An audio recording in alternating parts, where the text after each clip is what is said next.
హెబ్రీలకు 11. అబ్రహాము శోధింపబడి విశ్వాసమును బట్టి ఇస్సాకును బలిగా అర్పించెను.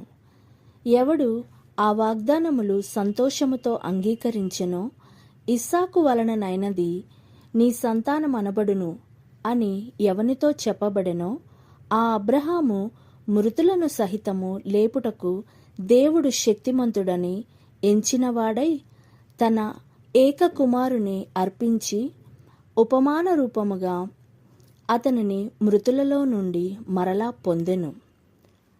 విశ్వాసమును బట్టి ఇస్సాకు జరగబోవు సంగతుల విషయమై యాకోబును ఏశావును ఆశీర్వదించెను. విశ్వాసమును బట్టి యాకోబు అవసాన కాలమందు అనగా మరణకాలమందు యోసేపు కుమారులలో ఒక్కొక్కని ఆశీర్వదించి తన చేతి కర్ర మొదలు మీద ఆనుకొని దేవునికి నమస్కారము చేసెను.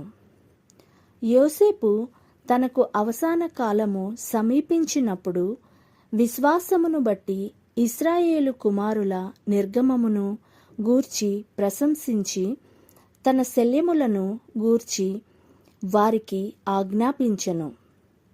మోషే పుట్టినప్పుడు అతని తల్లిదండ్రులు ఆ శిశువు సుందరుడై ఉండుట చూచి విశ్వాసమును బట్టి రాజాజ్ఞకు భయపడక 3 మాసములు అతనిని దాచిపెట్టిరి. మోషే పెద్దవాడైనప్పుడు విశ్వాసమును బట్టి ఐగుప్తు ధనము కంటే క్రీస్తు విషయమైన నింద గొప్ప భాగ్యమని ఎంచుకొని అల్పకాలము పాపభోగము అనుభవించుట కంటే దేవుని ప్రజలతో శ్రమ అనుభవించుట మేలని యోచించి ఫరో కుమార్తె యొక్క కుమారుడని అనిపించుకొనుటకు ఒప్పుకొనలేదు.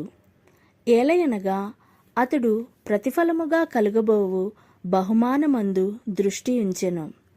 విశ్వాసమును బట్టి అతడు అదృశ్యుడైన వానిని చూచుచున్నట్టు స్థిరబుద్ధి గలవాడై రాజాగ్రహమునకు భయపడక ఐగుప్తును విడిచిపోయెను.